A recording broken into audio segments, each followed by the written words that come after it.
ሰላም ለእናንተ ይሁን ውድ ቤተሰቦች እንደምን አላችሁ? ይህ አዲስ ኢንሳይደር ነው። ለሰዓቱ የደረሱና አዳዲስ መረጃዎች አሁን ትሰማላችሁ።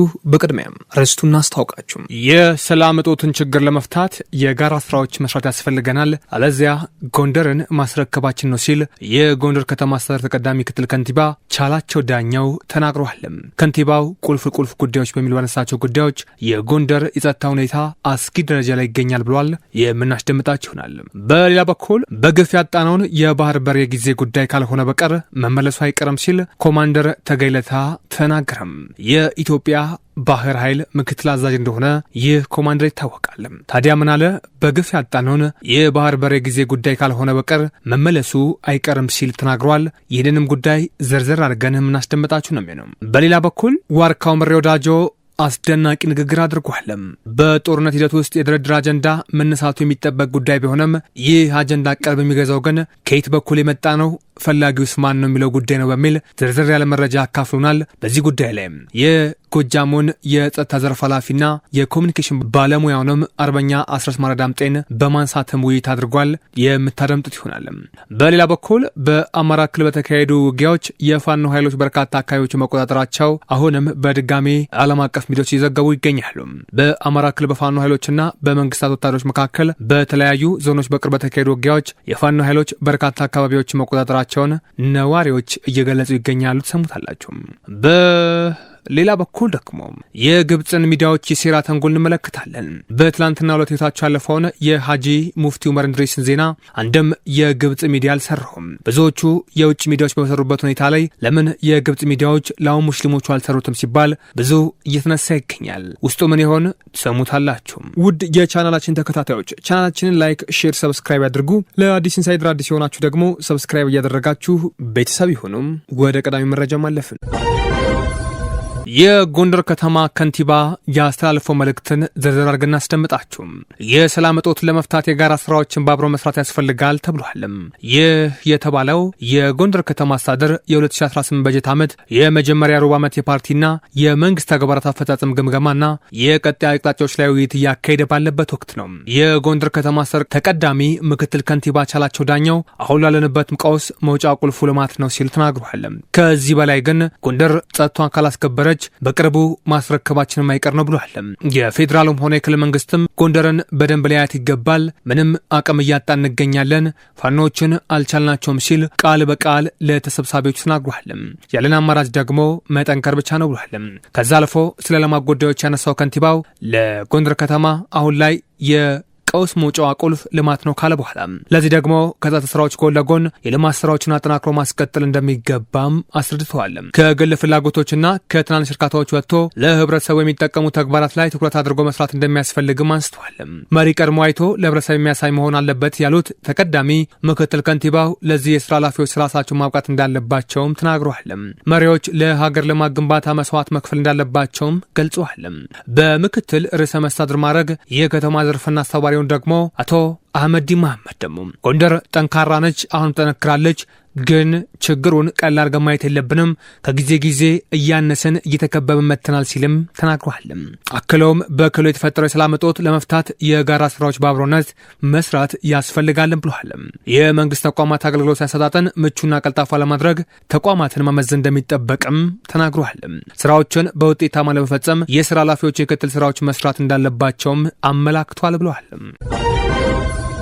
በሌላ መረጃም በግፍ ያጣነውን የባህር በር የጊዜ ጉዳይ እንጂ መመለሱ አይቀርም ሲል የኢትዮጵያ የባህር ኃይል ምክትል አዛዥ ኮማንደር ተገይለታ ተናገሩ።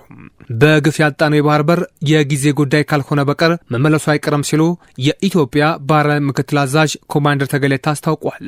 የኢትዮጵያ የባህር በር ጥያቄ ለመመለስ ለኢትዮጵያ ብሎም ለአፍሪካ ቀንድ ሀገራት ሰላምና መረጋጋት ጠቀሜታው የጎላ መሆኑንም ምክትል ባህር ኃይል አዛዡ ገልጸዋል። ምክትል አዛዡ ይህን የተናገሩት ጥቅምት 9 2018 ዓ.ም በውጭ ጉዳይ ኢንስቲትዩት በመከላከያ ዋር ኮሌጅና በሰመራ ዩኒቨርሲቲ ትብብር የሁለቱ የውሃ ስርዓቶች የኢትዮጵያ ስትራቴጂካዊ ነጻነት በአባይና የቀይ ባህር ስርስርና የአፋር ክልል ስትራቴጂካዊ ሚና መዳሰስ በሚል አብይ ርዕስ በሰመራ ዩኒቨርሲቲ በተካሄደ ምክክር መድረክ ላይ ነው። በመድረኩ ንግግር ያደረጉት የኢትዮጵያ ባህር ኃይል ምክትል አዛዥ ኮማንደር ተገይለታም የኢትዮጵያ ወደብ አልባ መሆን በሀገሪቱ ላይ ብቻ ሳይሆን በአፍሪካ ቀንድ ላይ ኖሮ የሚችለው ኢኮኖሚያዊ፣ ፖለቲካዊ፣ ወታደራዊ መመዛዘን መረዳት ተገቢ መሆኑን አጽንኦት ሰጥተው ተናግሯል። የወደብ የወደብ ጉዳይ መንግስቱ አጀንዳ ሆኖ ቀርቧል ያሉት የባህር ኃይል ምክትል አዛዡም በቀይ ባህር ቀጠና እየታዩ ናቸው ያሏቸውን ጂኦ ፖለቲካዊ ለውጦችን ኢትዮጵያ ከቅርብ ባሉ ጊዜያት በውል ካልጠቀሱ ጊዜ ወዲህ በቀይ ባህር ላይ ያሉ ጥያቄዎችን አጀንዳ ማድረጓ ግድ ነው ብለዋል። እንደ ምክትል አዛዡ ገለጻ ከሆነ የባህር በር ያስፈለገበት ሌላኛው ምክንያት ደግሞ ከትናንሽ እስከ ትላልቅ ያላቸው ነገሮች ግን በስም ያልጠቀሷቸው ሀገራት በቀጠናው የጦር ሰፈር መገንባታቸው ነው ብለዋል። በመሆኑም የጦር ሰፈሮች በቀጠናው መኖራቸው ይዟቸው የሚመጡ ችግሮችን በቀደሞ በመተንበይም በመዘጋጀት የሀገራችን ብሔራዊ ጥቅም ማስጠበቅ ላይ ያተኮረ ዜግ ማድረግ አስፈላጊ የሆነበት ጊዜ ላይ ደርሰናል ብለዋል። የወደቡ ጉዳይ እልባት አለማግኘት ከቀጠለ በኢትዮጵያ የኢኮኖሚና ፖለቲካ ያለመረጋጋት ሊፈጠር በአንድም ሆነ በሌላ መልኩ አስተዋጽኦ ማድረጉ የማይቀር መሆኑን በማመላከት አስፈላጊነቱንና ሊያመጣ የሚችለውን አሉታዊ ውጤትም አስገንዝቧል።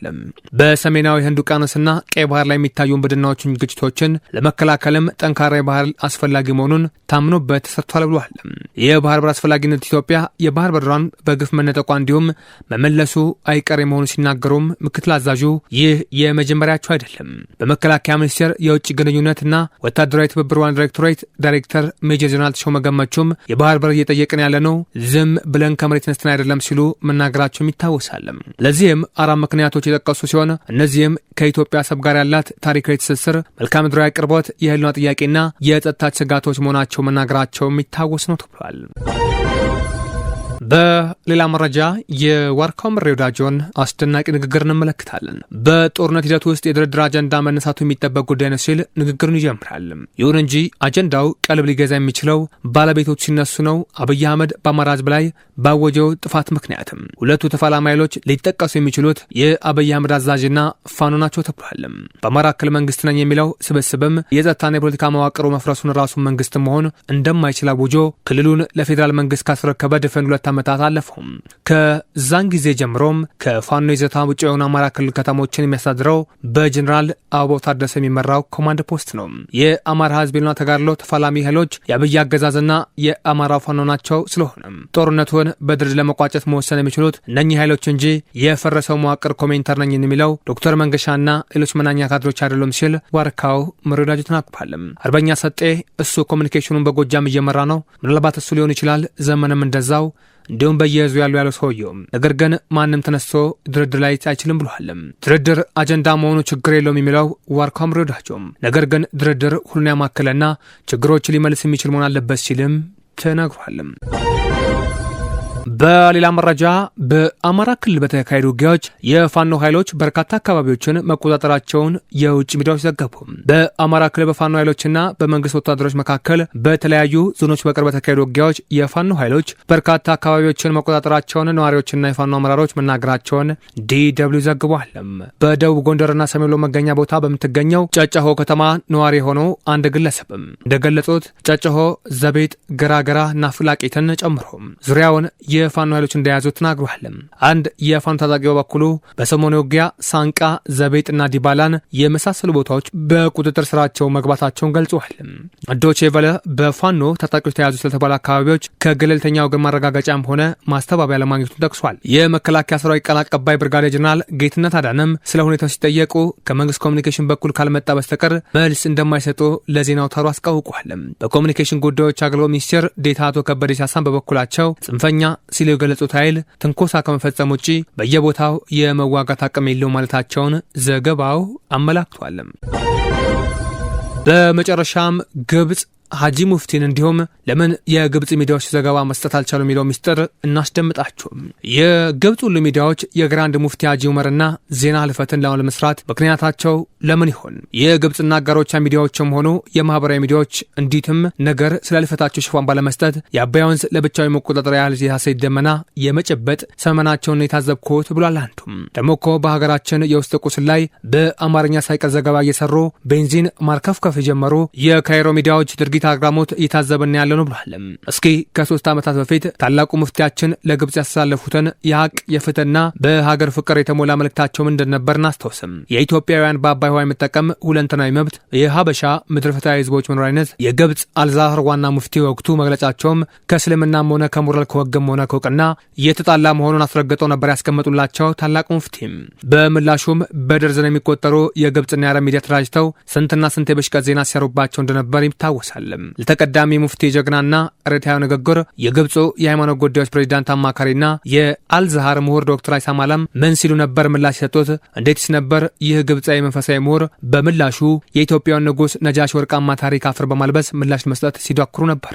የሙፍቲን ልመት ተከትሎም በካይሮ ፖለቲካ አቋም ነውና ምንም ማለት እንደሆነ ቢያስከርምም ጉዳዩን አገናዝቦ ራስ መጠየቅ የኢትዮጵያ ጉዳይ ነው ተብሏል። እሳቸው ሲጠሏቸው የቆየው የአእምሮ ብልተታቸው ወቅት በነበረበት ቀጠሉም ግብጽ አንጎል ሲንድረም ሊባል በሚችል ህመም የመለከፋቸው መልክ ሊሆን ይችላል በሚል ብዙዎቹ እያነሱ ይገኛሉ። ይህ በእንዲህ እንዳለ ግን አሁንም ማንም እንዳልዘገበው መረጃዎች እየገለጹ ይገኛሉ። ውድ የቻናላችን ተከታታዮች ቻናላችንን ላይክ፣ ሼር፣ ሰብስክራይብ ያድርጉ። ለአዲስ ኢንሳይደር አዲስ የሆናችሁ ደግሞ ቻናሉን ሰብስክራይብ እያደረጋችሁ ቤተሰብ ይሁኑ።